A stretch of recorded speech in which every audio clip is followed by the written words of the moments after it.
Hello, everyone, and welcome to another episode of Perspective Philosophy, where we try to better our perceptions of the world through philosophical discussion. Today, I'm debating SD from the Discord Slaughterhouse. SD is one of the founders, I do believe, wasn't it? Yeah. Was it? Yeah, I started it. Yeah. So I'm going to place the link to the Slaughterhouse in the description, which I've forgotten to do, but I'll do that now. And I'll let SD introduce himself. Awfully good of you, Albane.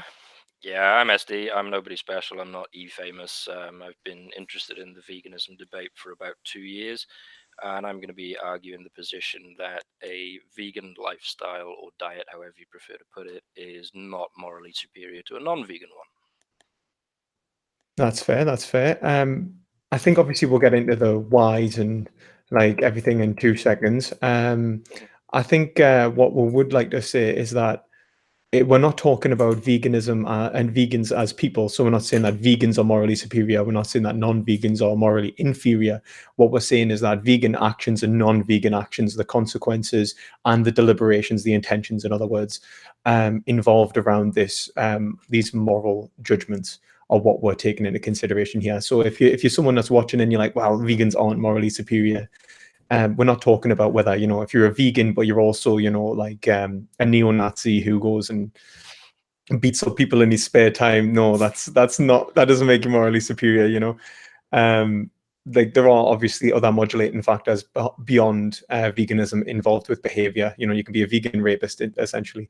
Yeah, So you don't do anything other than like don't you're assume not anything. speaking from experience there, are you? No. I think actually, if I was to be entirely honest with you, vegans shouldn't be anything relating to harm, because I think it should be a minimization of suffering.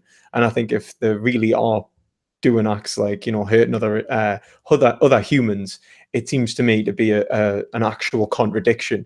But obviously, people aren't necessarily purely rational creatures, and so when we use the words vegan, it's like the same with any other social justice movement.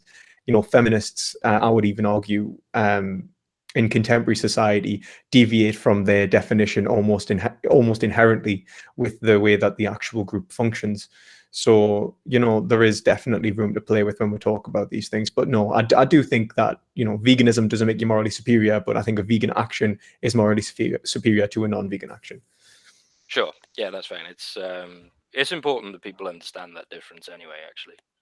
Yeah, because I think otherwise people just, they go off and they just, it's okay, I'm a vegan, that means I can beat people up, Yeah. In sense, I'll just add the link to your Discord. Not that I want to gibber on about this, but wasn't Hitler a vegan? Hitler was apparently a vegetarian, but I've also heard that's a myth. I know Gary Yourofsky has argued that his favorite meal was pigeon, and it's a myth made by Goebbels to popularize Hitler, because obviously a popular figure at the time was, I think, Gandhi.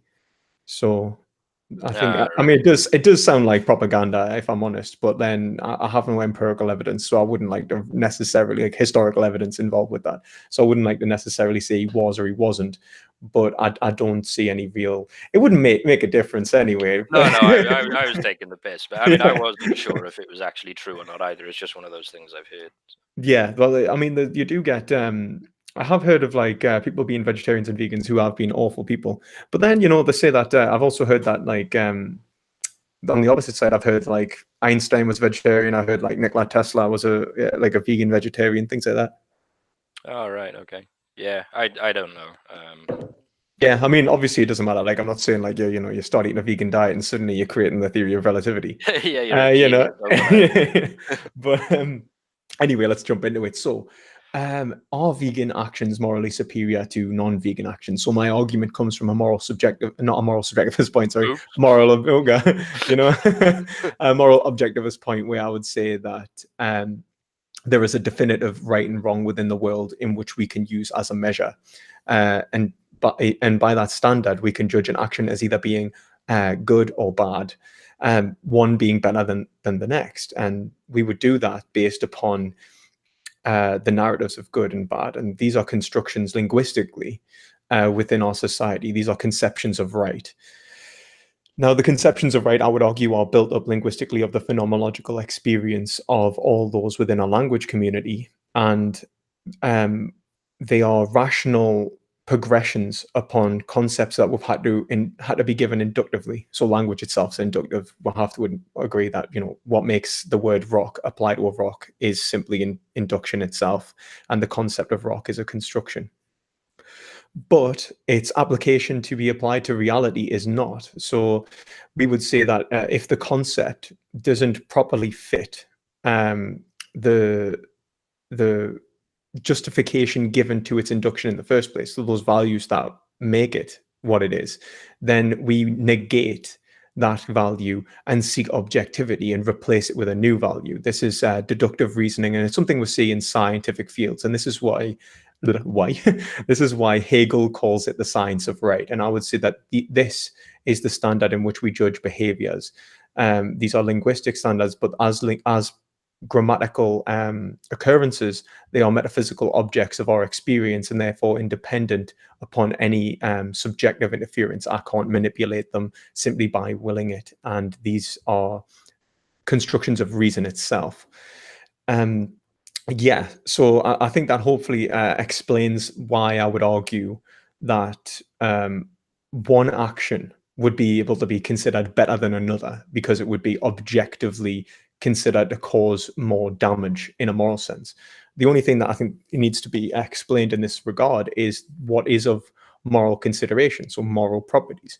And I would say that since the concept of right and wrong relates to good and bad, and morality as a whole is a basis of how we should behave, it's not necessarily an actual physical property. The actual physical properties of the world are phenomenological, positive and negative. We feel them innately by desiring. And I think any being that can desire, any being that has a subjective experience, some people use the word sentience. I know Shadow really hates that. Mhm. Any being that has sentience would then have moral consideration because it can experience good or bad, but it can experience a particular good or bad. So that would be like a single experience of its life. Now, the whole narrative of its life is what we really consider in moral judgments. So we would say that beyond one experience, there is another experience, and there is a infinite, well, not infinite, but a continuity of experiences by that experiencer. That each person or animal will have will innately judge as positive or negative. It will happen to the animal and they can't help it. So, yeah, they are essentially the foundations of what then lead to the conceptions of right. I hope that makes sense. Yeah, I get what you're saying, sure, and I agree with you. I didn't really hear anything there that I disagreed with. I don't think. So I mean, Okay, that's great. That's great. I mean, I think we're probably on the same page with that. So have you got like maybe something in mind in terms of an action that your typical non-vegan would commit that you would sort of frown upon or put in the "don't do this" category? Well, I think eating meat, dairy, and eggs causes the suffer and death of subjective creatures, and the consequences of those actions are um, a greater level of phenomenological dissatisfaction in the world. And I think that since that's the basis of the of right, of what is right or wrong, then we can say that it's morally condemnable. I think obviously the only thing that can be used as a defense for this is like nescience, like just not known in the first place. I think if that is true, but I think we wouldn't necessarily hold that as a defense for something else. So we wouldn't say slavery is morally justifiable because people didn't know in the past that it was wrong to have slaves. Well, I would say that, okay, this is true and that they're not morally accountable, but it isn't as it's not morally justified. It's just not, we cannot condemn the individual. It's still a bad occurrence. It's just not a punishable one. Yeah, I understand what you mean. I mean, you could compare that to, I don't know, maybe somebody who has some kind of medical condition that causes them to act differently, and I don't know, stab somebody or whatever. You Yeah, don't blame them because technically it wasn't really their fault, if you know what I mean. yeah, Or it implies So can. yeah, exactly. So, I mean, just to get this little bit out of the way, then, because I already know what your position is on this, so this is more for anybody listening. When you were speaking there, you said eating meat. Presumably, that's not actually what you've got a problem with, because I have heard you say before, okay, you find a dead animal, eat it, you don't care. Yeah. So really what I'm talking about is the fact that meat will ultimately increase the supply and demand of animal products, which in turn is the cause of the suffering in the first place, because we have to birth animals and go through a whole process in which animals are tortured, suffer, and then are killed for this preference. Okay. So, like, then obviously, if we only ate animals that just happened to drop dead and we were, able to come across them, that would be not particularly objectionable. No, no, I don't. I think I would say the same thing about dead people, if I'm entirely honest with you. Beyond, Yeah. like the whole thing is that like obviously, culture and virtue ethics aside, so like how it would change people's behavior and how they would act in the future, increases of diseases and other morally considerable features, if all of those were made equal and it were just talking about the act itself, in like the internal right and wrong of eating someone who's dead, well, the only person in the scenario is you, because I think the dead person's gone. And there's Yeah. not like they're going to object. The societal ramifications are something else to be considered, of course. Yeah, it's sometimes referred to as moral dumbfounding. Like you tell people, yes, it's okay to eat dead people, and they're kind of shocked and they think you're a bit weird and stuff. And you say, okay, well, tell me what's wrong with it then. And they can't usually. Like a moral objection is kind of difficult to come up with for that. I think. I mean, you can say it's gross, I don't want to do it, and you're a weirdo and all this, but I mean, is there anything morally wrong with it? I haven't been able to pin it down. Yeah, I can't really think of anything in particular, and I think a good example of something like this, if any vegans are actually interested, is bestiality. And most of the time, this would be wrong, and it makes me feel sick. But Peter Singer actually got got a bit of stick because he made an argument that you could imagine a scenario in which animals had complete consent in whether to participate or not, and he said.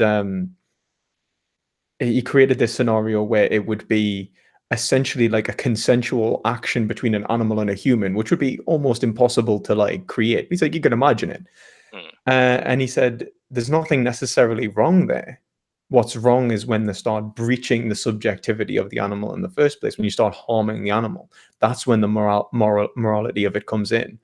Um, and I think I tend to agree. I mean, beyond the virtue ethical point, because it's like to give a real life scenario where one of these situations arguably did breach in a real life is I can't remember his name actually. He's one of the people that Psycho was based off. And he made a woman's suit where he'd walk out and it was like made of dead pieces of women. But he was a grave robber. And I would argue that he didn't harm the people in the ground, but later, you can only dig up so many dead bodies and them actually work. So he started killing women. So his actions then led to further consequences and further actions which are morally condemnable. And don't get me wrong, there's something awful about disturbing a grave, and we'll get into the societal ramifications of that.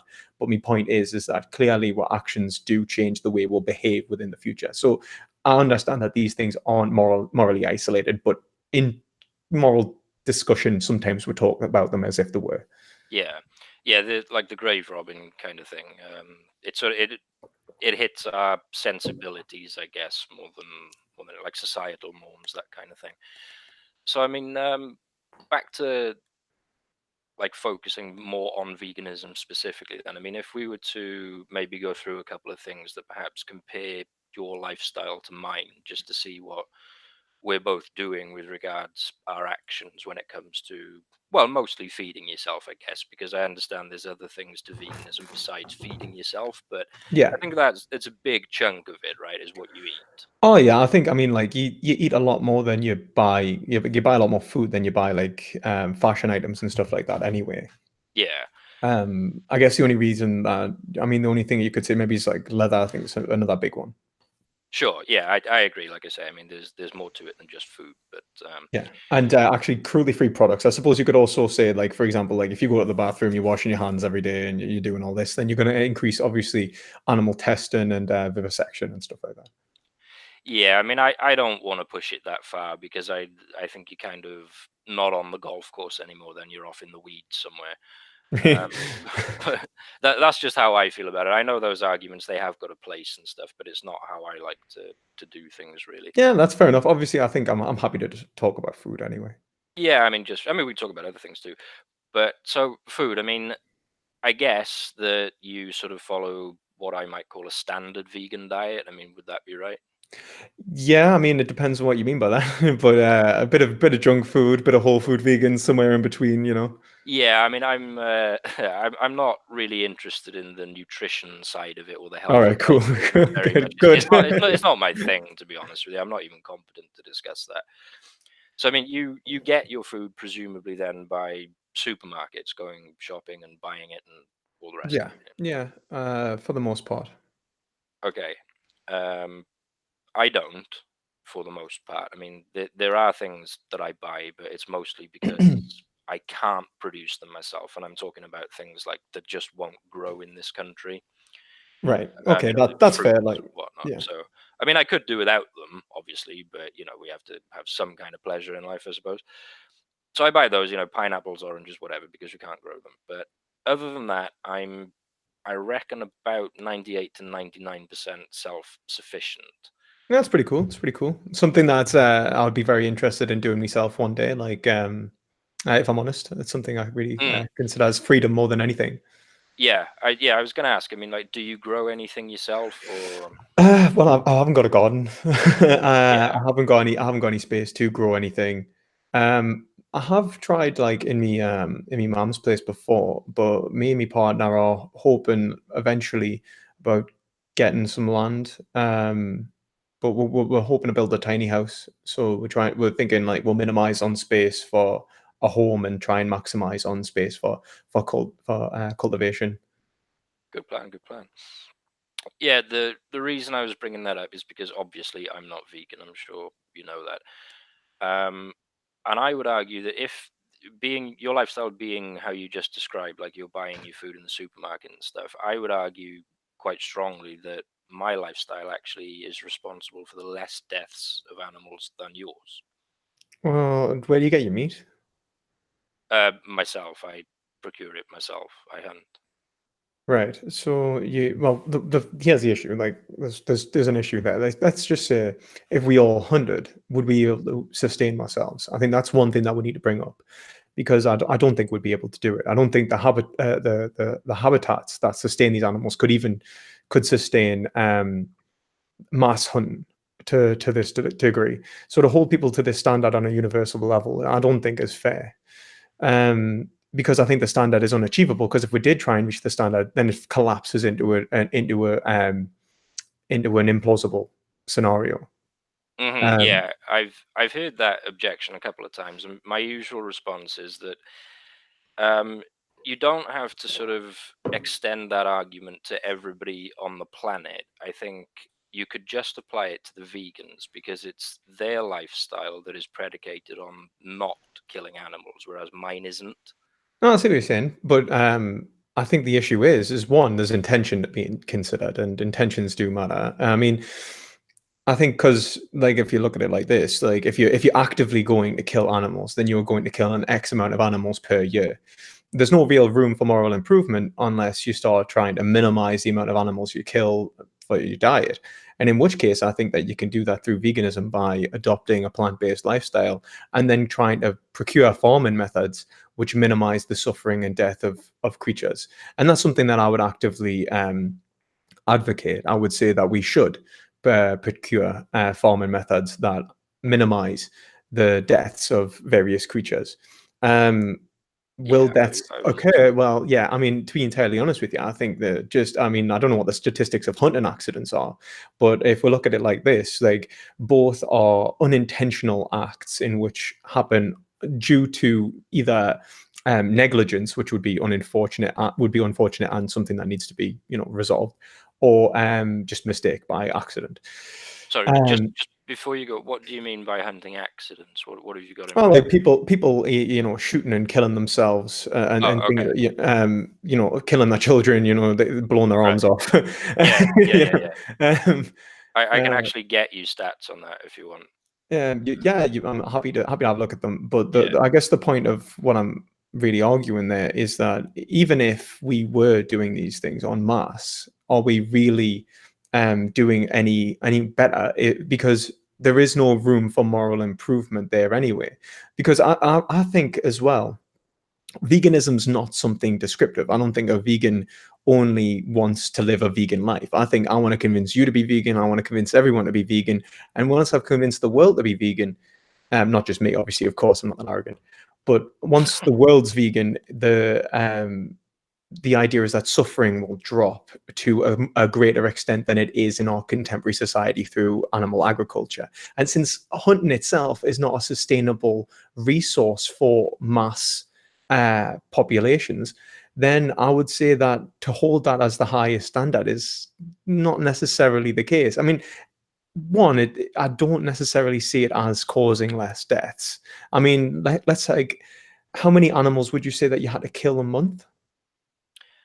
Purely for consumption, Yeah, I don't know, to be honest with you, but I'll hazard a guess for you. For my own consumption, depending on what they are, probably something like 30. 30 a month was that? I would imagine so, depending on what they are, yeah. Okay, so depending on what they are, okay, so that's fair enough because obviously some creatures are bigger than others. Yeah. So let's say 30. So let's say there's a population, I think, is it the population of vegans in the world? Population of vegans in the world is 6% of the world, and the world's like was it 7 billion? What would say seven? Something like that, yeah. Yeah. So 6%. That's I'll just do 5% for the crack because it makes it just a bit easier for us. So we're talking about 350 million people killing 30 animals a month. So then we're talking about.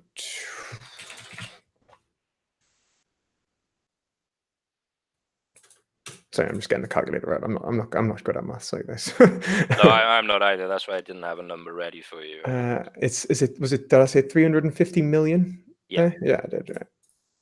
350 million times 30. So that's a month. So that's 1 billion animals a month. In a year, that is 12 billion animals just on vegans, and we're only 6% of the population. hmm So Do you think that would if be? anything, I think we've increased suffering. Uh, So um, you would argue then that vegans kill less than what was the figure you just gave? Sorry. it was just for vegans to Yeah. go to do this to have that lifestyle would be 12.6 billion animals a Okay. year. Okay. So you would argue then that those vegans are responsible for the deaths of less than 12.6 billion? No, that's what they've done. That's what they would be. I would say that. Oh, you mean if there were to be normal vegans who eat? Yes. Yeah. I would say by far, yeah. Okay. I mean, I would take big issue with that because I don't see that's the case. I mean, farming is something that I know quite a bit about due to my background. I'm not a farmer, but I've spent a lot of time working on farms. I live very rural, and I know this argument gets brought up a lot. And vegans, I'm not saying you, but vegans maybe who are listening will probably start rolling their eyes now.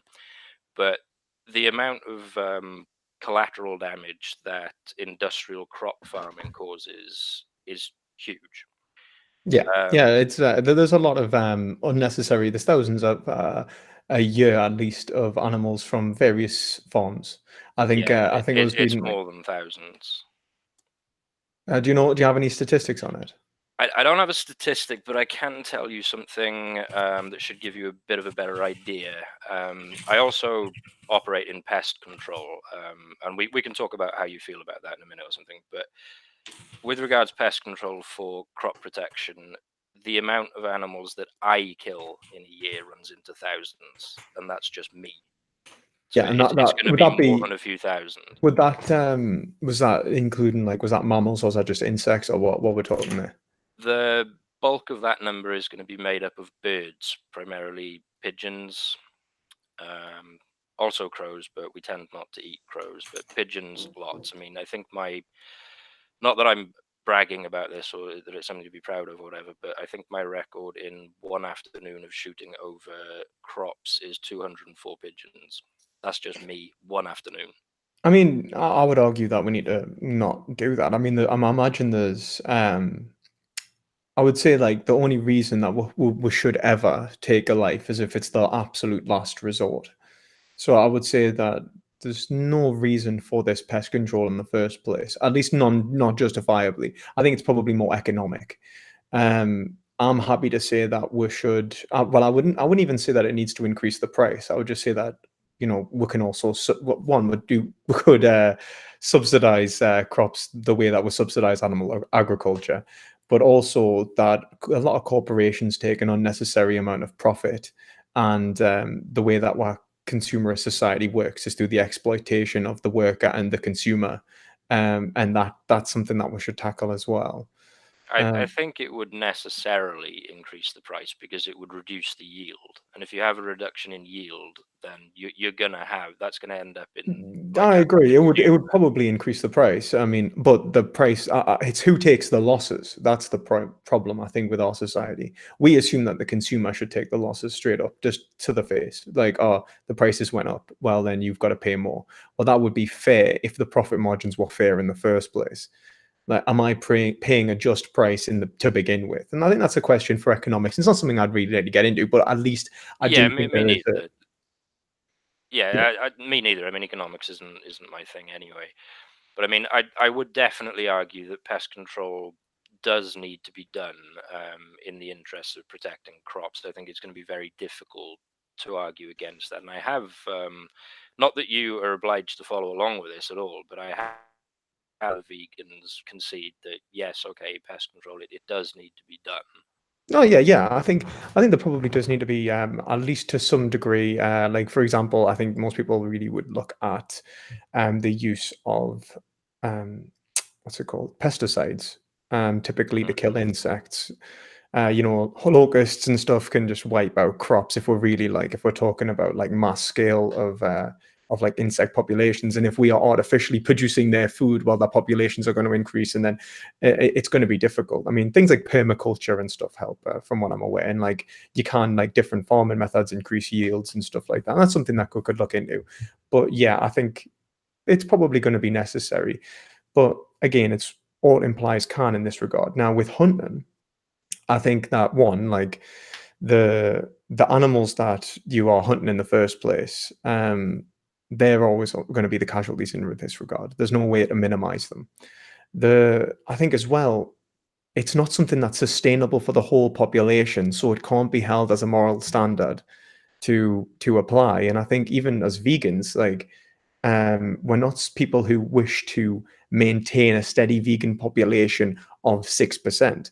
Now, if 100% of the population was vegan, and they then decide that hunting was their standard because it would reduce animal suffering, and we haven't even looked into other methods of growing crops, such as um, hydroponics or anything like that, then or even growing like what was it like algae cultures and sea vegetables and other things that can use to fortify diets. And Mm, if we don't look into other ways to minimize harm, which I think would be more justified first, in as I say it, like then we've increased the harm anyway, because we're going to then be eating 30 animals a month, and 30 animals a month for what was it, 7 billion people. I mean, that's 120 billion animals a year. Now that's actually lower than what's happening now.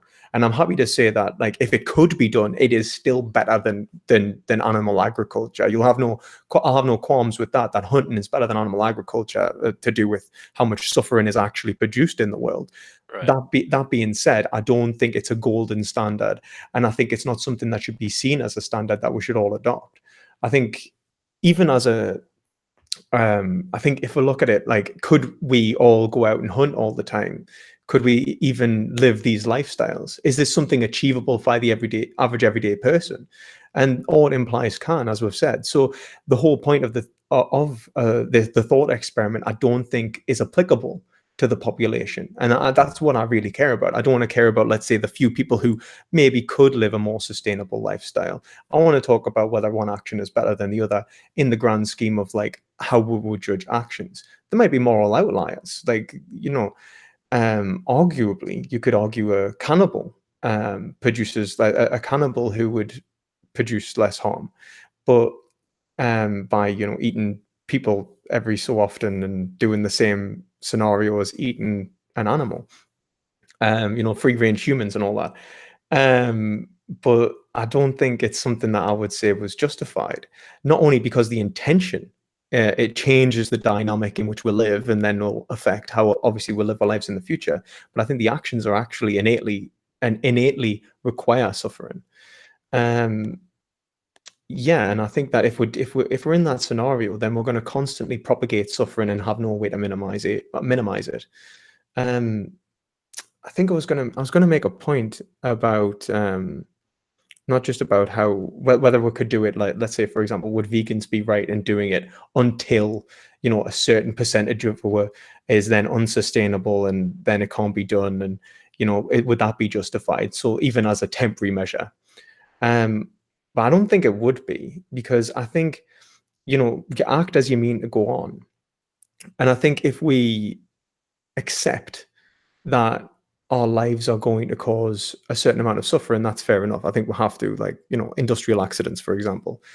But we should always be on the act to minimize this. I don't think so far that I've seen that hunting would minimize damage, because not only are you eating those 30 animals, but then you're also eating plants. You're also eating crops. Um, In my case, I grow my own, and Okay, okay. No, that is yeah, excellent. That is excellent. That is the golden standard, and I think that that'll be great. And I think maybe we could prescribe that more people grow their own crops, and that might minimize crop deaths again, and that would also come in before hunting. So I don't see why hunting would be justified. I think if anything, it still seems to be unnecessary. well, I mean, with that. I want to come back to something else as well. With that, I'm arguing that obviously that it is justified, and I mean that this is actually supported by law in Britain. I don't know if you're aware of that. I don't just mean that it's not illegal to hunt. I mean, in the case of rabbits, for instance, all of England and Wales are legally classed as rabbit clearance zones, and landowners are obligated by law to control numbers of rabbits on their land, and there are penalties for not doing so. I'm Conservationism, yeah. yeah, I mean, I'm not arguing that because it's the law, therefore it's good, because obviously that would be stupid because some laws aren't good.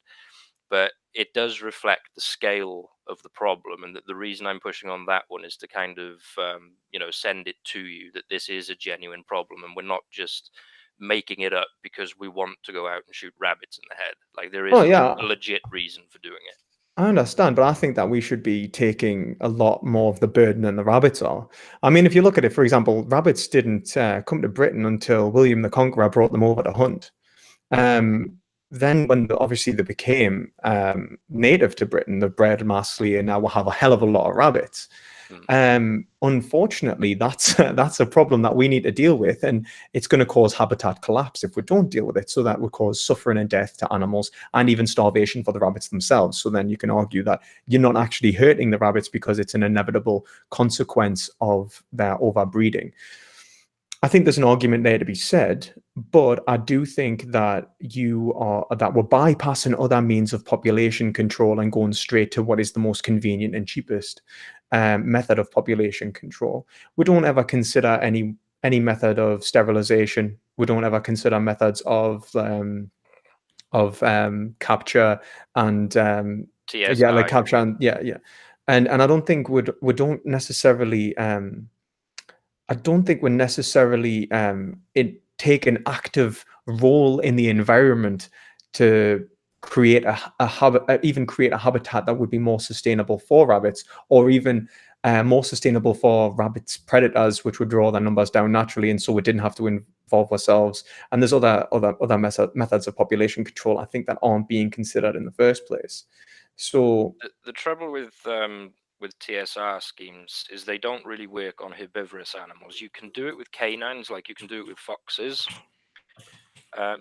but rabbits, you're not going to be able to operate a TSR scheme with them because they are notoriously difficult to capture in a non-lethal way. So, Right. I mean, I would argue that that just cannot reasonably be done. Well, I don't think that, like, I don't know if you've got any empirical information on this, because I certainly don't. I don't know how difficult the rabbit is to capture in a non-lethal way, and I don't know if we're really trying our hardest to do it, because I don't know how many people are trying to capture rabbits in a non-lethal way, and then certainly investing money into doing it. So I think that if worst come to worst, as the absolute uh, worst scenario, if rabbits did need to be killed because they were going to die of starvation anyway, and if we didn't quell the population, then they would have to die. I would say that this is an unfortunate and unnecessary evil. Um, but I think an argument, unfortunately, is usable on humans, isn't it? If we created an unsustainable environment for us to live in, that would then not be able to sustain more populations. Should we not advocate for the death of overpopulated societies? Like, for example, if the world's population reached 15 billion and we're killing each other for resources and people are starving anyway, would we not be justified in doing it a more painless way? Because what we're doing is actually allowing people to die horribly. Obviously, it's not something I'd advocate, because I really would rather the planet went vegan so we didn't have to fight so viciously over resources in the first place. Because I think veganism is by far the most sustainable method environmentally. Which brings us on to the next part, really. If you'd like to discuss the environmental ramifications of hunting versus veganism. In a bit, I want to just reply to you there, if you don't mind. Yeah, of course, of course, of You course. you brought up like pain. You said something along the lines of if we could do it in a less painful way or something like that. Mhm. And the thing with, back to the TSR scheme just briefly, um, I would definitely counter that trap spay release, which is what TSR stands for, is not less painful for instance, a rabbit, as that's what we were talking about, than being shot in the head with a high-powered rifle. I mean, you're essentially advocating to kidnap, mutilate, and then return an animal with bits missing, Yeah, rather well, I rather than mean, killing it. at the same time, I would rather someone neuter me dog than shot it. I'd rather someone neuter me than shot me. And I think that's, again, because we'll look at a moral situation as not a single event, and rather a continuation of interests regarding the individual. So the individual's like life narrative in this regard, I would say that the overall positive and negative experiences by the rabbit are greater in that rabbit that's being spayed. At least they have the potential to not have the most vital interests violated. I would say that life being perhaps the most vital interest any of us can have, at least in a natural sense. I think we're born with an innate self-preservation, which can be overcome, I think, in humans, linguistically, particularly. I think because animals are only capable of abstraction rather than conceptual construction. But regardless, I think that if an animal, um, typically, its most vital interests will be related to its life, because in an egoistical sense, it all of its other interests are dependent upon its life. It can't, want to breed. It can't want to be warm. It can't want to be any other. I can't have any other sensation. I can't justifiably will towards it without having being alive. Now, it Yeah, might well, be once it's aware of dead, that. it has no interests, of course. Okay, yeah, well, once it's dead, but then that's the same thing about killing a human. You could kill them in their sleep; they don't wake up. You know what I mean? And they wouldn't have any interest. But would say we'd done them a harm, and that the life of a person who had have been left to live and live a happier, longer life would be a better one. It would be a greater amount of positive and negative in terms of moral judgment, and that's what it is. Because what we're comparing is two moral possibilities. We're not comparing the consequences of one action in regards to absolutely nothing, which the consequences cause. We're comparing them to a viable alternative. Yeah, I mean, I think what that's going to come down to is that we fundamentally just disagree on which is the more humane way to control a species that is well and truly overpopulated, especially when we're talking about something like rabbits, which, I'll continue to argue does need to be done. And I've got plenty of evidence that I can supply you, after the fact or whatever. That's fine. Yeah, I mean, we can talk about this more in the future anyway, but I think we could at least both agree that the least suffering, the better. And if we could invest and spend more time in creating ways that didn't cause that suffering and death, or increase suffering from these schemes, or if we managed to do it in a way that sterilized them in a way that wasn't so painful, or the operations were a lot easier, maybe even chemically, or something along those lines, then perhaps that would be how we should approach the scenario. Would you not agree with that? Are you familiar with Alan Turing? As in the Turing machine. The guy who was chemically castrated by force. He was given the choice, death or chemical castration, because he was gay, I believe. Oh, I wasn't. I mean, I was. Is that that's not Very actually well the. known story.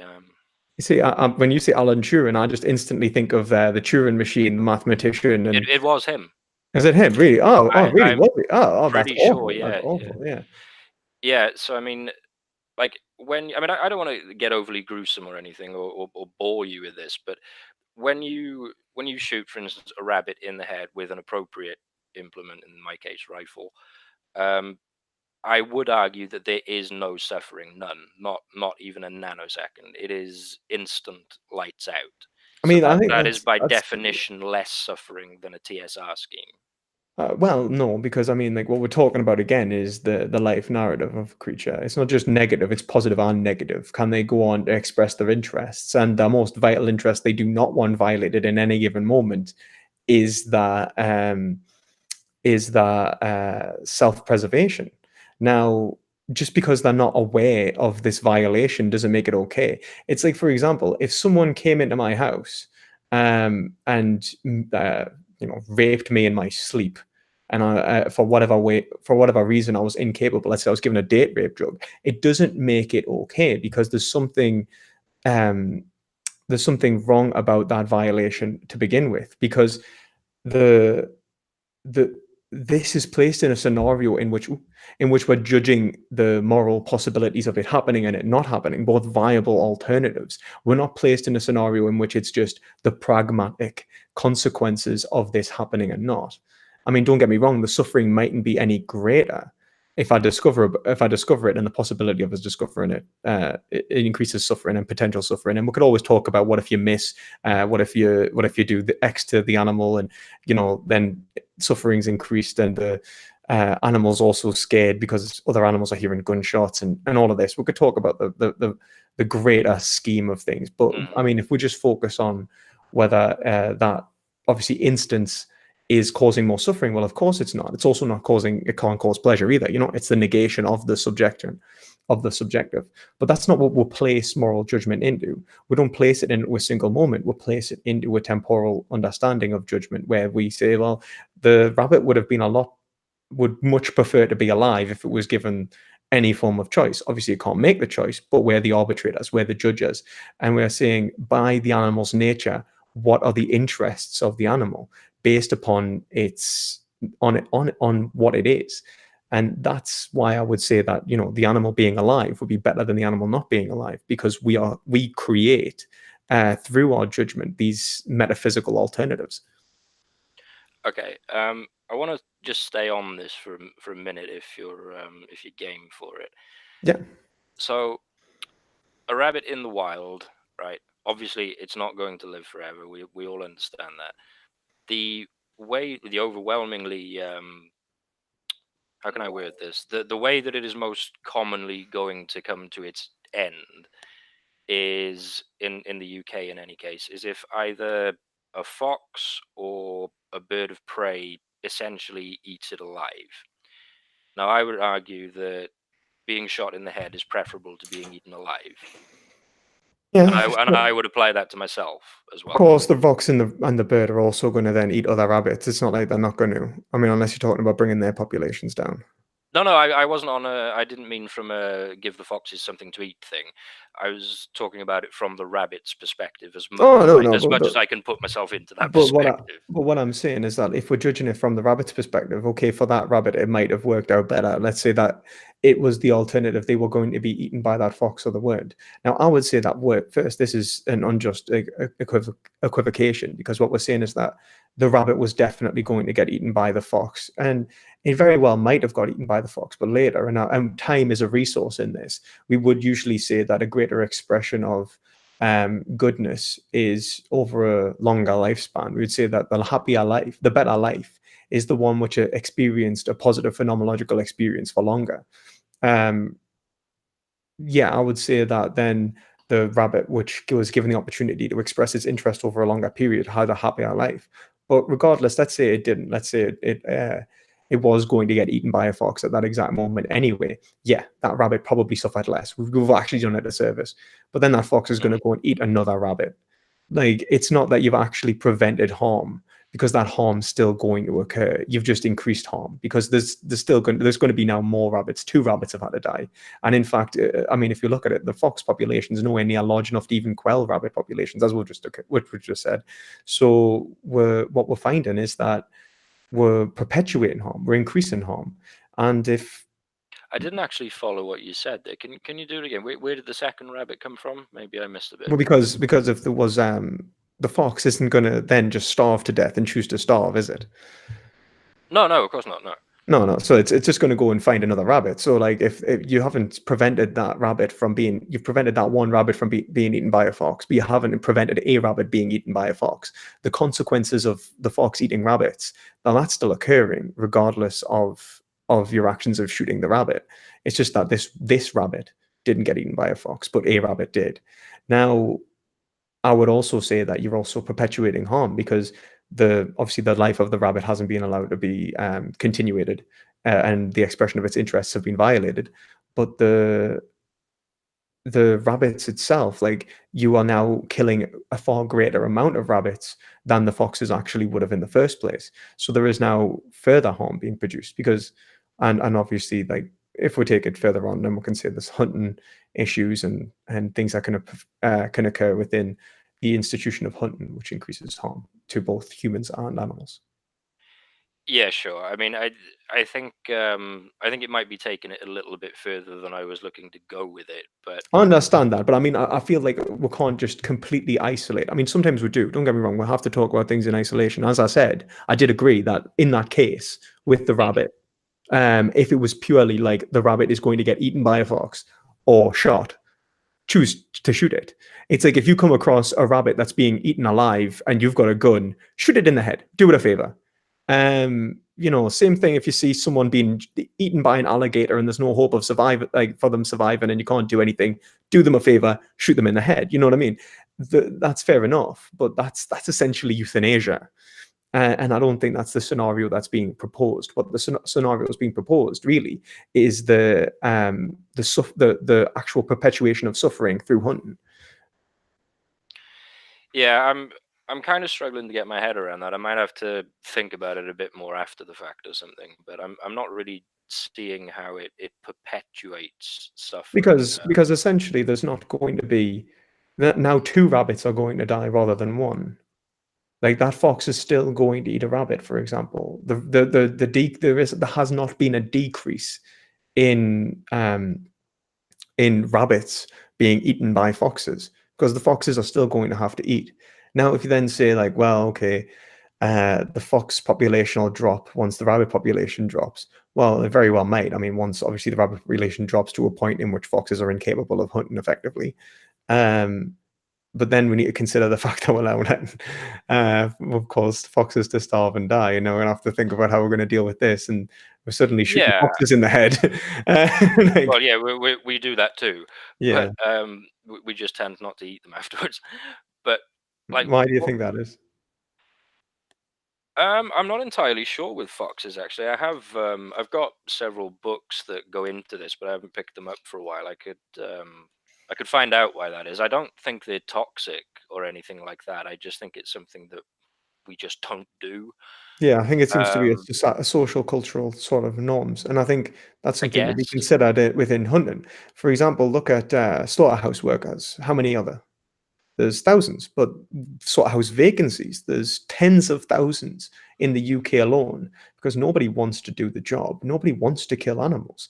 People don't want to do it. It's not something that they'll find themselves capable of doing in the first place. So there's the I issue. don't. I Unless we're saying like we'll supply supermarkets with hunted meat and then we'll have an economic issue of which people could afford it, and it's suddenly become essentially the same issue as like free range, grass fed, organic. Yeah, I mean, I think I'm not sure if it's a black and white issue of people just don't want to kill animals. I mean, I kill animals, as you're now aware, and I've been doing it since I was a kid, basically. But I think Um, that says something but though, doesn't it? I Because wouldn't go you've on. been taught, sorry, you've just been like you've been I don't want to use the word institutionalized, but I mean we all are in these degrees. Like when it comes to what ethics and what the way we approach like what affects us psychologically. If you do it from a very young age, chances are it's going to have a very different psychological impact to you than if you've lived a life where you've associated yourself in a way to animals in a very different manner, and then suddenly you're expressing a value which seems to contradict your psychological experiences. Yeah, It I mean, becomes you could kind of do that with anything. I mean, you could say if I was raised a Jain, then I wouldn't be doing what I was doing. Well, I mean, it's 100% like it's 100%. I completely agree. No, that's what I'm saying. Like Yeah, people who are raised Nazis, for example, not to compare you with Nazi, obviously, but uh, well, people who are raised Nazis would have had a very different experience than those people who were thrown into World War II without going to the Hitler Youth, who without going to these indoctrinative scenarios. And I mean, it's exactly the same with religions and other social norms and conventions. But I do yeah, think that it would probably change your willingness to hunt. Like, obviously, it's a lot easier to hunt when you've done it for a long time and you've been doing it since you're a child. yeah. I mean, I'm not denying that. If I was born to vegan parents and they raised me vegan and I lived in a town and all the rest of it, then there's a high chance that I wouldn't be living my life the way I do. But I mean, but back to what I was going to say there about the people not wanting to kill animals thing.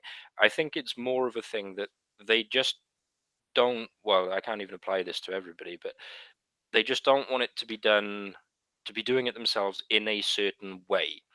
I think if you gave somebody the choice with no third option and say, right, you have to kill this animal here. Here's a rifle. You can either shoot it in the head, or you can take it to a slaughterhouse and walk it down the aisle. And that sounded bad. You're not going to marry it. What do they call it? Yeah, I know what you mean. Yeah, they walk it down the corridor, and you have to, bolt get it in the head, and then cut its throat, and all the rest of it. I think most people are going to choose the shoot it in the head option, even though they don't want to do it at all. I think there is a certain gruesomeness to how it's done in slaughterhouses, and it's not I something think I as well, really like support. if like I mean, one we could say that a lot of people who I think will be making moral judgments. I think a lot of people would be saying this is actually worse. This is something that would cause more suffering to the animal. Uh, excuse me. And it's also something that would not only perpetuate suffering in the animal, but is far more distasteful. It causes a greater disgust within an individual and maybe a greater empathetic response and so on like that. And slaughterhouse workers are killing thousands of animals a day. You know, Yeah, that's there's a big difference there. Don't get me wrong, but I'm saying that I think that animal husbandry in typical is unsustainable in this regard, and I think hunting. I think it's probably more sustainable psychologically. Don't get me wrong, but I do think that people who consider themselves to be, for the most part, animal lovers, which is a lot of our population, I don't think they're going to be wanting to do it. I think that's why we have this distance, and that's why slaughterhouses don't have glass walls, and that's why people actually who do value animals, they'll see animal suffering in any form, particularly you see it in society, and they'll want to intervene. They'll see it. yeah. And how do you feel about I uh, don't like this. killing for fun, for example? Sorry, what did you say? Like, how do you feel about like people who hunt for fun and so on like that? To be honest, I'm not. I mean, I live very rural, as I've said, and I'm not really seeing that much evidence of people who are hunting purely for fun. I mean, whether they enjoy it or not is kind of secondary because there's usually a primary reason why they're doing it. Um, I think mostly it's in rural areas in any case, for food and or pest control. I'm not convinced that it's being done for fun. I guess you could go out there and find an example to contradict what I've just said, but I don't think that's the norm. I understand what you're saying, but you see, what I think is that there's still I think that you're right, and I think like obviously there's a lot of trophy hunters that they tend to be foreign occasions hunting bigger prey and like big game hunting and stuff like that, from what I'm aware. Yeah. Which is a different scenario. But I Yeah, just like wanted to get you. Cecil the Lion, everybody lost their minds. Well, I want to know what you think of it. Is it morally condemnable? If you're doing it purely for fun and Yeah, no other reason behind it whatsoever, like you're not going to eat it, it's not a population that needs to be controlled, it's just for fun. yeah. I guess I've never really put much thought into that, but just, I mean, if you want an answer right now, I'd probably say no, I wouldn't be cool with that. Okay, that's fair enough. That's fair enough. Because what you're saying then is the intentions make a hell of a difference as well. Oh yeah, that's definitely something that Yeah, I'd stand by. I completely agree. As a Hegelian, I'm looking at the consequences. Don't get me wrong. I'm thinking, how to minimize suffering, which is why I engaged with the foreman and like how to do this sort of the most to minimize suffering in the best possible way. But like obviously you said, like obviously if vegans were having to do it because it was the moral obligation to reduce suffering, and that's what I really want to consider, because I think that if we look at ethics as being institutional, then what we're actually saying is that, like, and I hate to say it, and I know people who support Ask Yourself call themselves this, but it's a threshold deontology almost. Right. Now, the work I'm referring to is actually, I can't. I'll find it. I'll find it later if you're interested. But it's an essay If it's based on. anything to do with Kantian ethics, I'm not It's Hegel. It's all Hegel. It's all Hegel. Yeah. It's all Hegel. But it's about Hegel as a moral, using moral. What's the word? Moral value theory applied to Hegelian moral philosophy. So what he said, what she says is essentially that Hegel, when he looks at a scenario, he says that the consequences are what make us form judgments of right or wrong, typically. And then we create deontological structures, or like, well, not necessarily deontological, but essentially rule-based scenarios in which we say that this is what's right and this is what's wrong. And then we use them as measures of justification or not, based upon how we judge in this scenario. But we constantly continue to judge based upon these values that we've internalized, and we apply these values to reality. And once we see contradictions in rights, so let's say we would say that a mother has the moral obligation to feed her child, but she also has a moral obligation not to steal. That when a contradiction arises, when a mother has to steal to feed her child, he would see this as a tragic incident.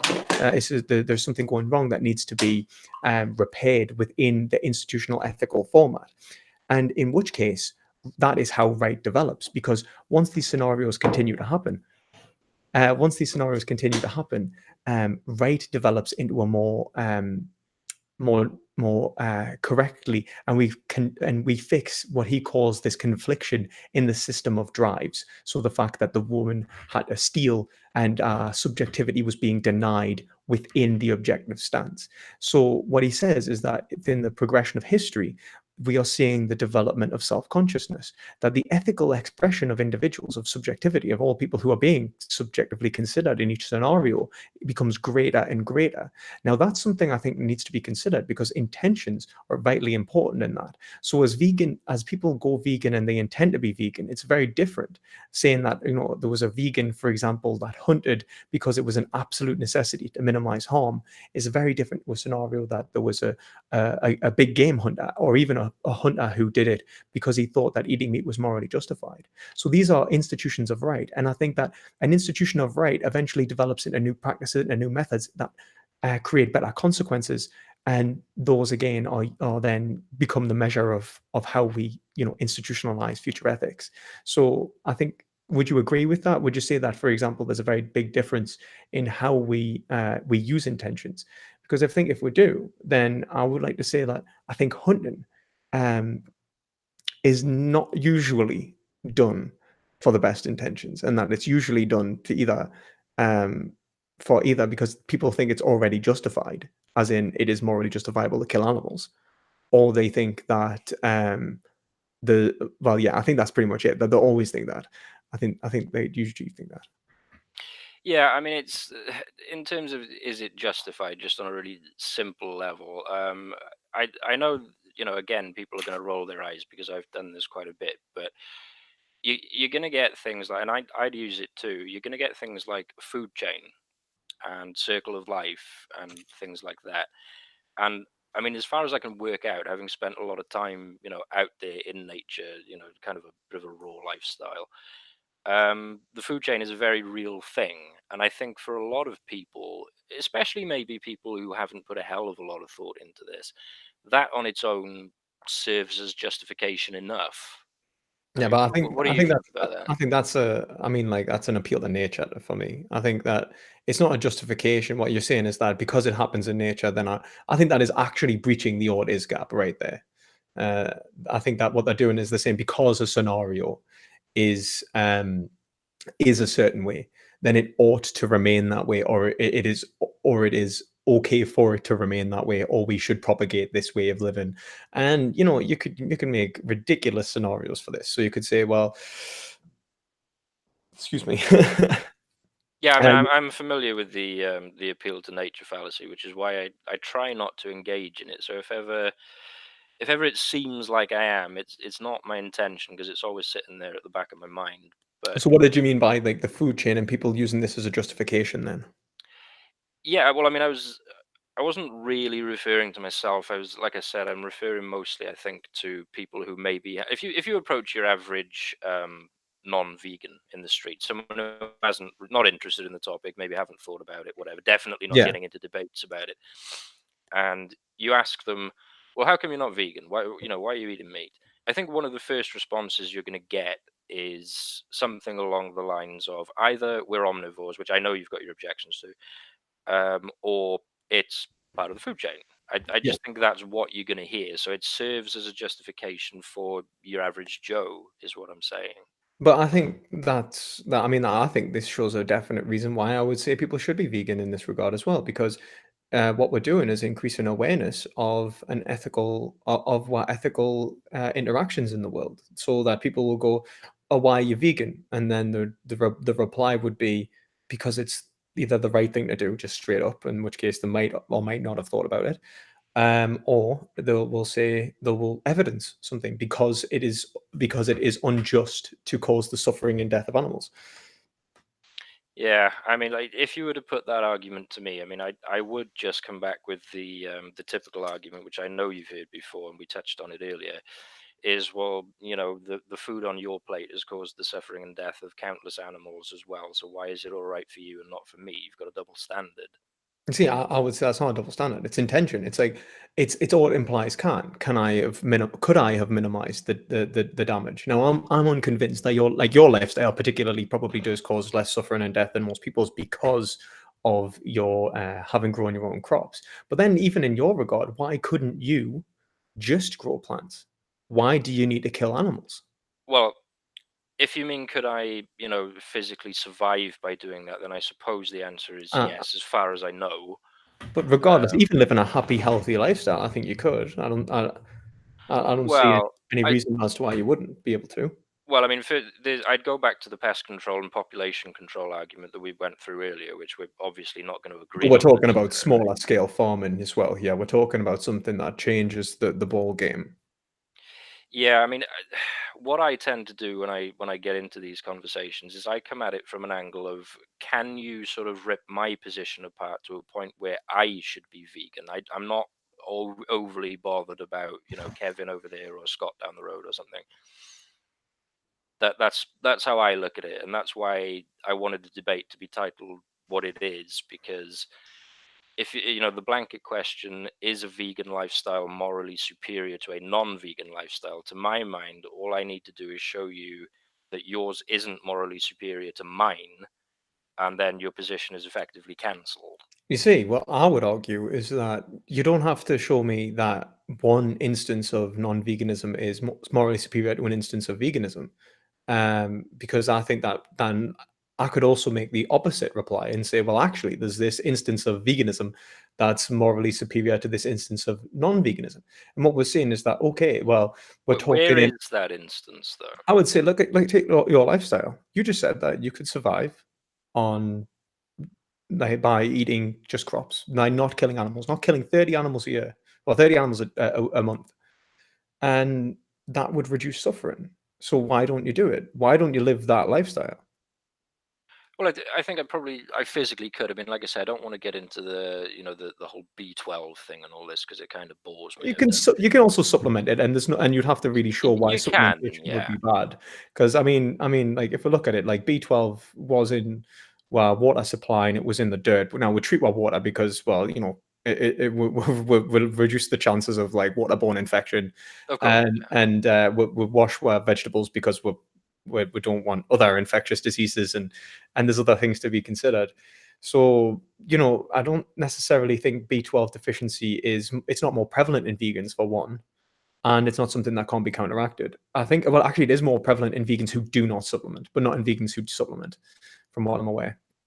I Um, suppose though. I mean, can you morally obligate people to take sort of like artificial chemicals? I guess. I mean, do you think you can do that as opposed to eating I'm just going to say it, natural diet? well, I mean, yeah, but I mean, let's look at it like that. So, can you morally obligate someone to take a artificial substance because it will prevent a disease within them? So I'd be like, can you morally obligate someone to take a medication, for example? Seems like we can't, right? Yeah, Now, I would agree. I would agree. I can't say that you should take a medication, beyond the ethical consideration of yourself, and in that regard, like you should, for example, get vaccinated or something. Yeah, But like I would say, like it's better to not get polio. But the that's not what's being presented. It's being presented. Is it all which one is better or worse? Being forced to take a chemical or forcing an animal to die, expressing an annihilation of one being's subjectivity for a trivial interest of another. I do not necessarily want to take this artificial substance, but it's a hell of a lot better than the consequences of shooting someone in the head.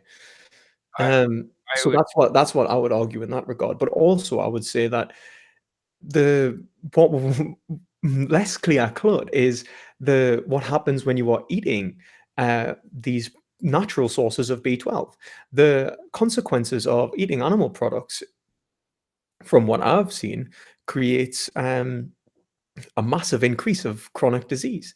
Eating animal products, you are also consuming saturated fat, cholesterol, heme iron, um, uh, and Yeah, animal I'm protein. not a nutrition Oh kind of yeah, guy. yeah. Oh yeah. No, no, that's fair enough. But from what I've experienced, you would actually be doing yourself a disservice. So then I could even on an egoistical level argue that you should take the B12 because it is better for you. Right.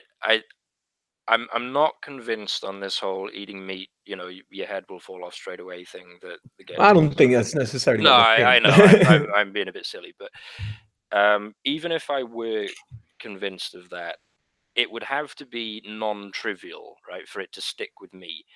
If you were going to argue and prove, for example, that if I go vegan now until the day I die, I'm going to live a week longer than if I don't, my response is I don't care. It Okay, I it, it would mean, have to be non-trivial for the health benefits to really stick. like from what I've seen, like what we're seeing is a massive drop in things like cancer rates in chronic disease, for example. So cancer, diabetes, heart disease, Alzheimer's, dementia, those kind of diseases.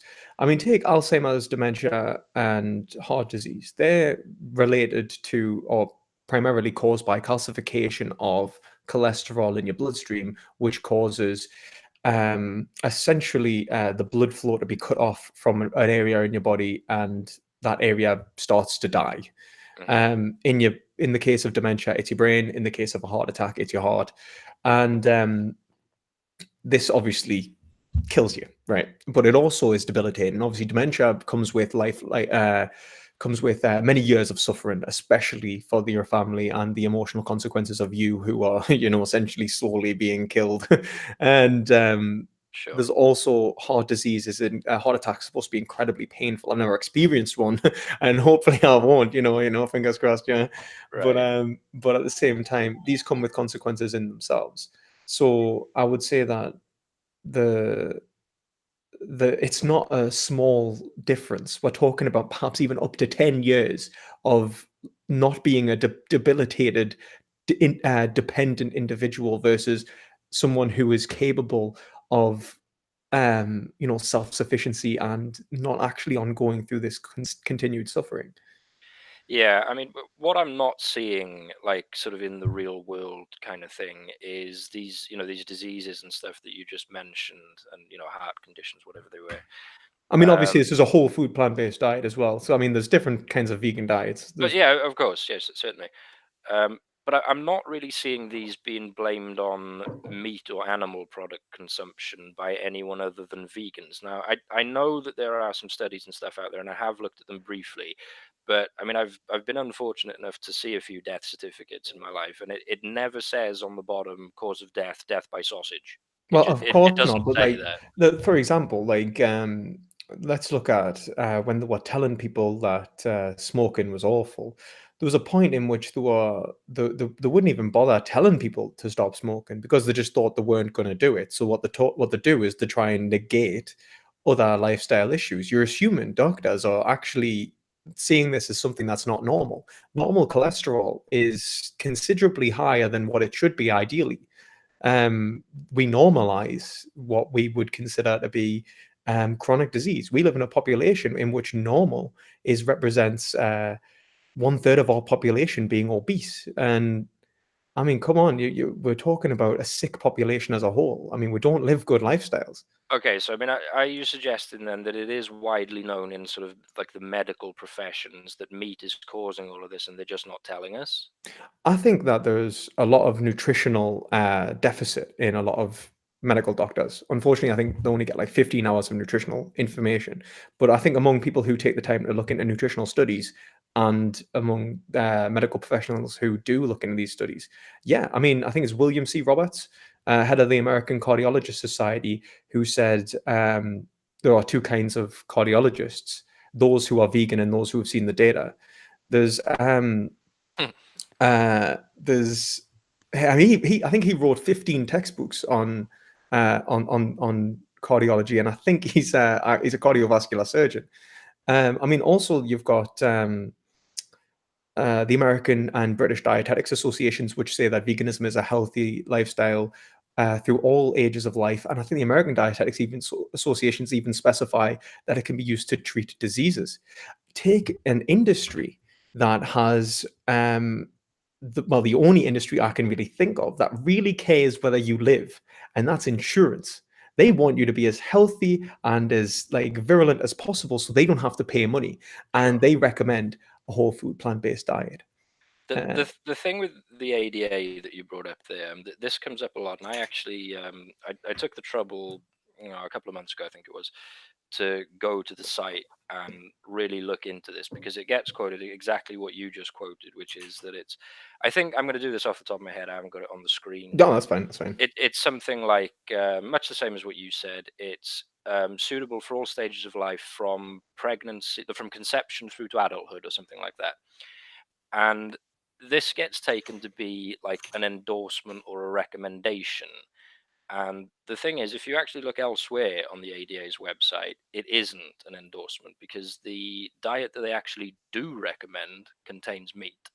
Well, yeah, but I'm not saying that they necessarily recommend that. I'm saying that they said it's suitable and that it can be used to treat some diseases. That's just an acknowledgement. I'm not saying that they're necessarily endorsing vegan diets. Okay. That I mean, like for example, like if I was to go into it, I don't think that I think is it the Diabetes Association recommends the consumption of dairy, and I think from what I'm aware, dairy is the highest um, has the highest is the highest cause of the highest intake, sorry, for our population to consume saturated fat. So essentially, dairy consumption is related to the highest amounts of saturated fat within individuals, from Yeah, what I I'm can believe aware. that.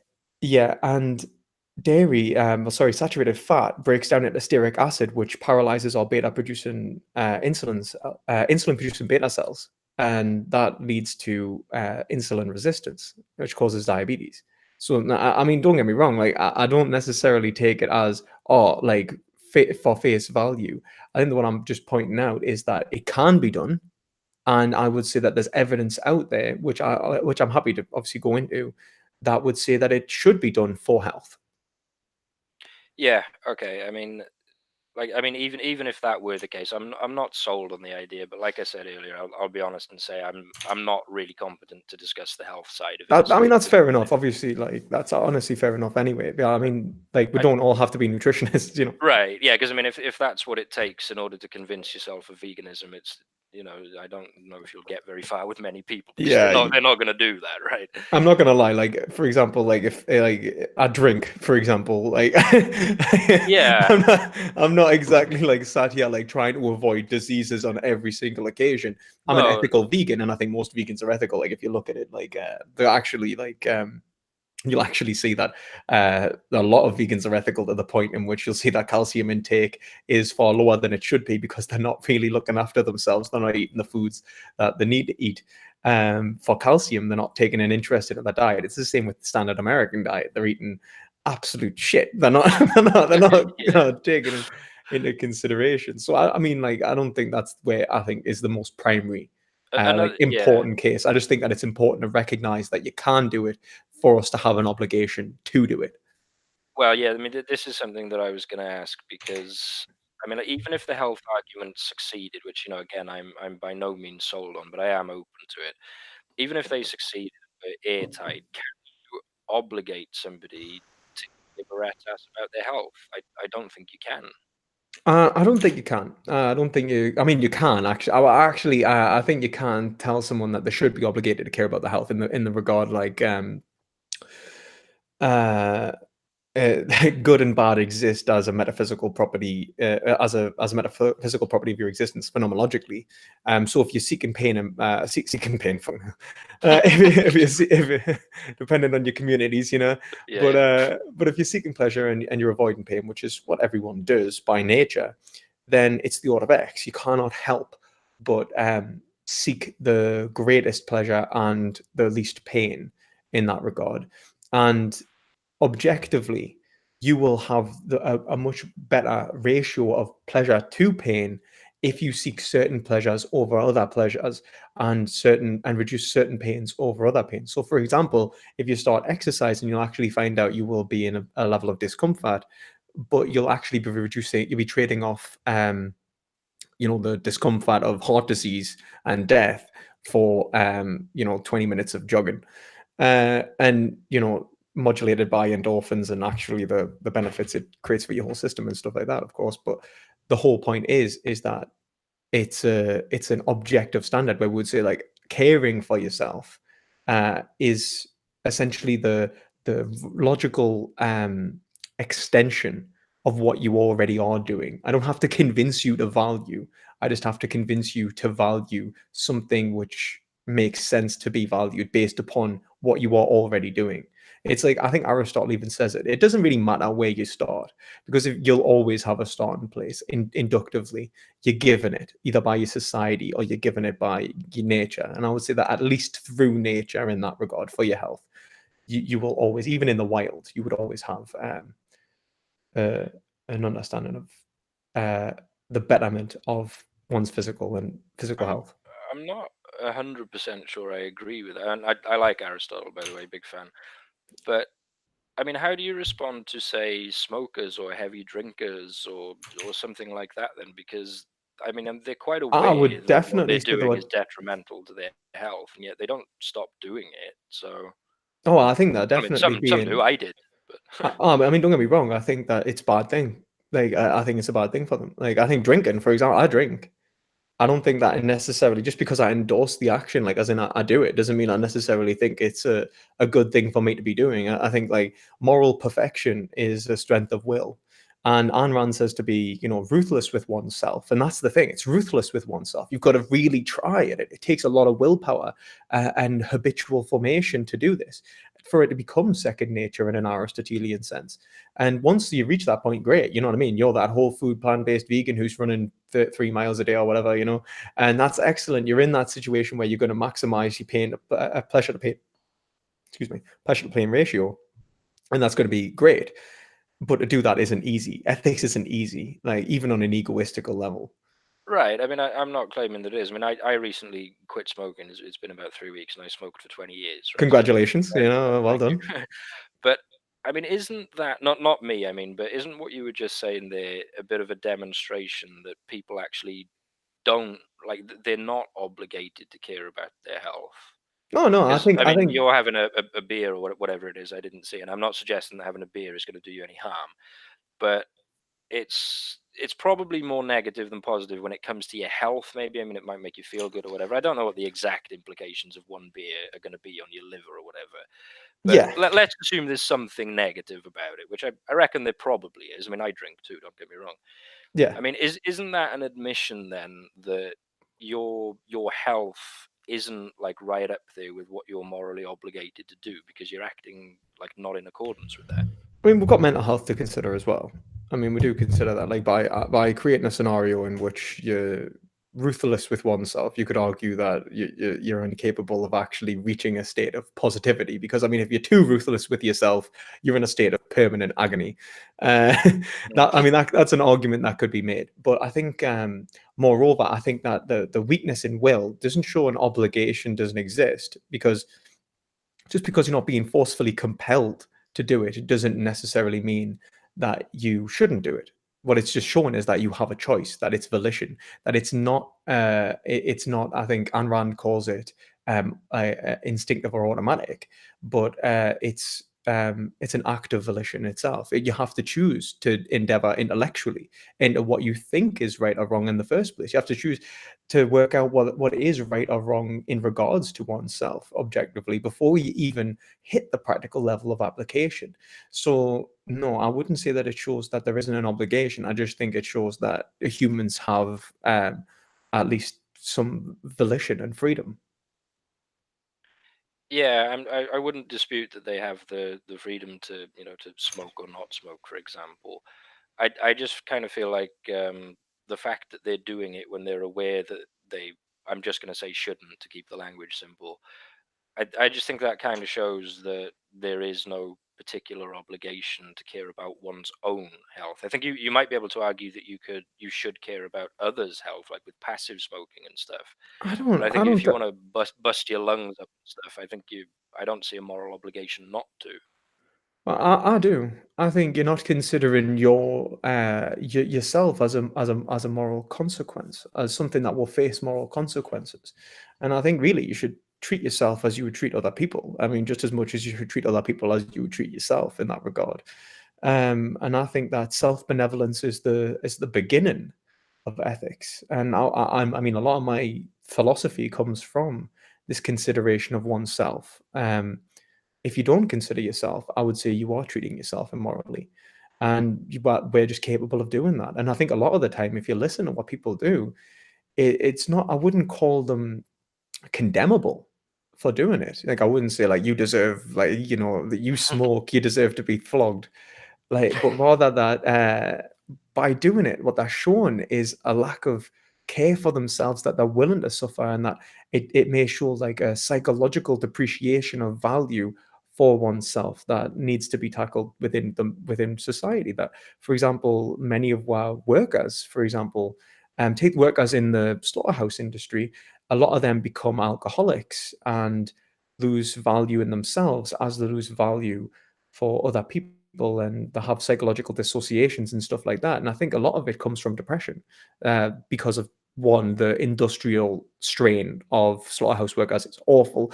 They're placed into scenarios where they can't really form unions, where a lot of them are immigrant workers, and they're also abused heavily through speed. So they want to produce a lot of to kill a lot of animals very quickly, and they're handling very dangerous tools. So the cost of like injury is very high, and they can also be dismissed if they're injured. And there's various scenarios like that. So they're in a very high, like tense job, and then there's the psychological and emotional toll as well, which people have come out and said is worse, in which they're having horrific nightmares of seeing eyes of the animals that they kill, and imagining the blood pit when they sleep and stuff like that. They can't help but thinking, like, I think one slaughterhouse worker said that a cow come up and said, like, he had a dream where he used to have dreams when he first started doing it, where this cow would get out and it would be stood over him asking him why he was Yeah, doing I've it and heard stuff this one. like. Yeah, I can't uh, remember where, but I have heard it. yeah, and I think, like, for example, if you look at it like that, like, these people end up in a state where it's a psychological Dublin, and like have like post-traumatic stress. And I mean, you can either relate that. I mean, you're a hunter, so you'd say that. I think your argument would probably be like, well, these conditions are not the same if we were hunting, and I think there's an argument to be said there. To be fair, I don't think it's necessarily justified in all cases, because I don't think all people would have the same psychology in relation to this, even in a slaughterhouse. And I think I was actually going to make an argument in a future video about how a Muslim seem to have a different emotional response, psychological response to a non-Muslim committing halal slaughter, because of he thought it was justified through his religion, and Yeah, that deontological justification fortified essentially his psychological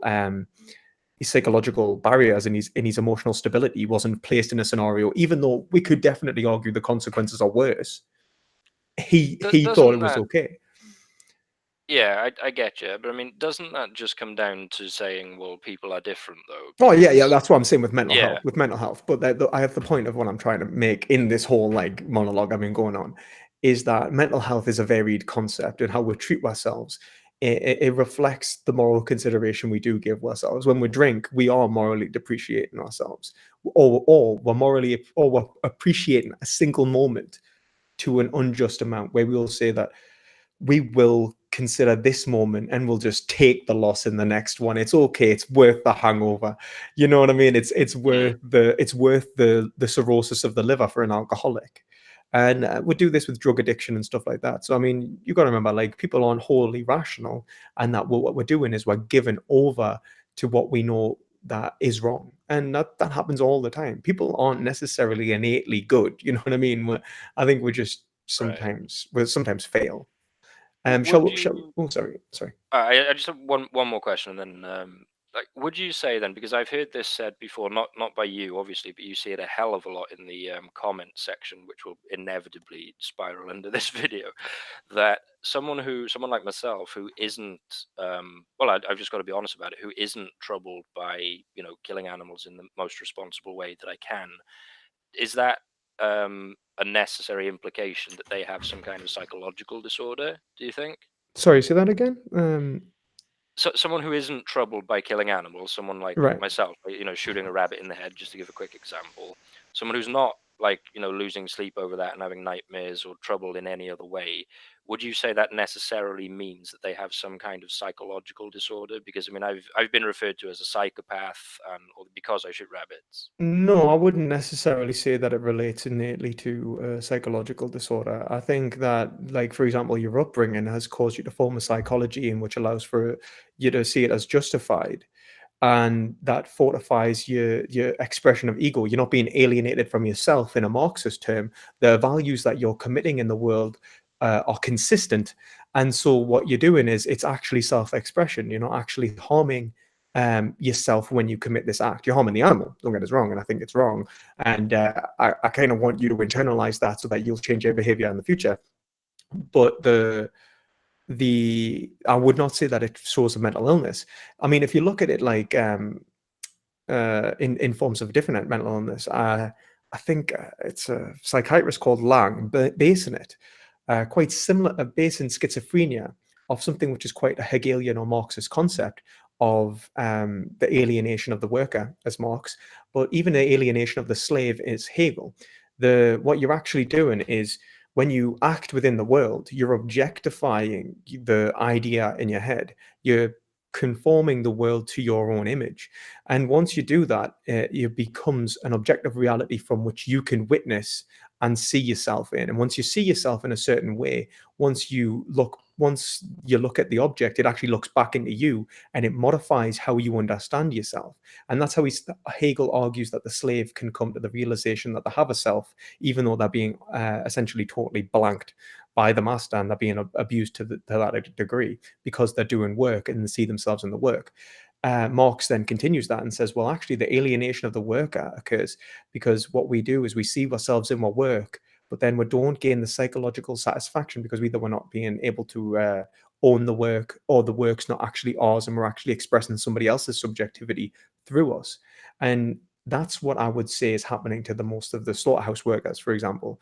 They already disagree with it a lot of the time before they've went into it, which is why I would say that the Muslim, for example, he already goes in with the concept that it's not wrong, genuinely holds that belief, does not come out with the same psychological dissatisfaction as those who are contemporary, members of contemporary society that have internalized value structures towards animal rights. Because I mean, the way that we treat humans and animals right now is very different to the way that we would have done it throughout history in generally. And this is the formation of self-consciousness, which is continued through history.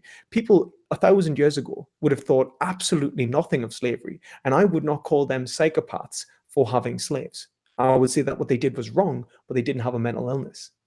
They are entirely oblivious to the consequences of their actions having moral ramifications which they can judge as good or bad, because the conception of right in which to judge good or bad simply hadn't progressed far enough. Equality in the broad sense we have it now simply didn't exist. And I would Yeah, say I agree. that's essentially why I would say that psychopathy and mental dissociation is more prevalent in slaughterhouses now. It's because our society has progressed morally to include animals, and then a psychological dissociation between our behaviors forces um, forces a psychological detachment and doubling. Okay. Yeah, sorry to monologue. I don't mean to go on. No, it's I fine. know I It's can no be quite problem at all. long-winded. That was cool. uh, You yeah. were you were going to say something before I asked that question. You said, Oh, I was just "Shall going to we?" say, like, would you want to if you've got anything else you'd like to talk about, we can either talk about it now, we could take a break, or we can wrap things up. It's up to you if you feel like we've covered the bases.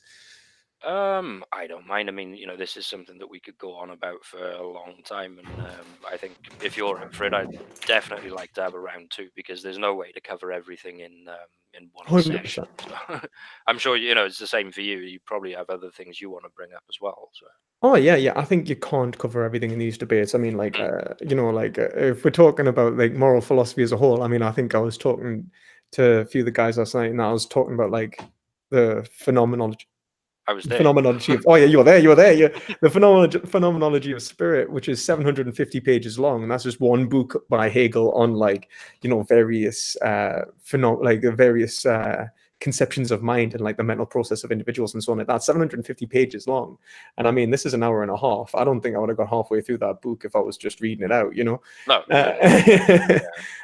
so I think you can definitely bring up like a load of stuff with this, and I'm happy to have a round two. yeah, no, that's fair enough. So yeah, I mean, I don't mind what you want to do. I mean, was there anything that you wanted to tackle now, or? Yeah, I mean, so the premise of your argument, from what I've understood, is essentially that a vegan life is not necessarily morally superior to a non-vegan life because the expression of a vegan life can cause more suffering and death of animals. And my reply to this has so far been that I don't see the empirical justification of this, that I do think animals will die on just as much of a mass scale unless you're also farming in your back garden. But then, in which case, why shouldn't that be the golden standard? And if that's also the case, then then a vegan lifestyle is still superior. Because all implies you do the best you can. One vegan life isn't the same as another, and also that I know there was something else that we're talking about, and I can't remember it now, and it's completely left. All right. It'll come back. I'm sure it will, but all right. So your premise was that it wasn't morally superior because of the animal agriculture side. not animal agriculture, the hunting side being causing less damage. Oh, but also, yes, that's it. That Totally. intentions are something to be considered, and that I don't think most hunters will be vegan, trying to minimize suffering and thus progressing an institutional conception of right, which will eventually progress into better consequences and create a new conception of right and a new evaluation in which will essentially enlighten us to other moral dilemma and allow us to create a more accurate conception of what is good and bad in the world. Was that If you your that was wrapping my up statement? closing statement. Yeah. Okay, yeah, yeah. I mean, as per the title of the debate, you know, I came here to argue that a vegan's lifestyle is not necessarily more ethical than a non-vegan's lifestyle, or morally superior, however you want to word it. And if the way that we're quantifying that, if the metric we're using is the numbers, and also often method of animals that are, that are killed, suffered, displaced, due to that, then yeah, I mean, I don't see how your typical vegan's lifestyle is ethically superior to mine, because I am for certain responsible for less deaths. You can make the argument that, well, you could reduce it even further still, and I kind of accept that argument. But in terms of which is better, not which is perfect, I still see myself as winning that bet, if you like. If I'm killing less than you, or responsible for less deaths than the vegan that I'm talking to, in this case you, I consider to myself to have made my point effectively. So that's how I would just wrap it Yeah, obviously I'll not reply because obviously it would be like, would end up up. just back at the debate. Yeah, yeah, yeah. But All right. yeah, I'm really happy We for don't have a round two. moderator to control us. Yeah, yeah, I'm really happy for round two, and obviously, at least now that we've expressed our opinions and our positions, then next time we can really, go more in depth and pick each other apart a bit more in the arguments, and I think that's what a good thing about a round two is that it allows us to gain insight and then gain depth. Um, Yeah. And yeah, so like to the vegans that are watching, obviously this won't apply to every single one of you, but there will be some for sure. This is how you have a debate on veganism, okay? Not some of the other ways that are around on YouTube. You be civil and you talk about it, and don't call each other the R word every 2 seconds. Yeah, I think that's the thing with philosophy in general. I think just not with just vegans, but obviously with non-vegans and everyone who's debating online, the whole difference between sophism and philosophers in the first place was how they conducted themselves. It was not to win the argument, it wasn't to show superiority, it was to find truth. And that's how I think we should approach scenarios with this. We should look into it and genuinely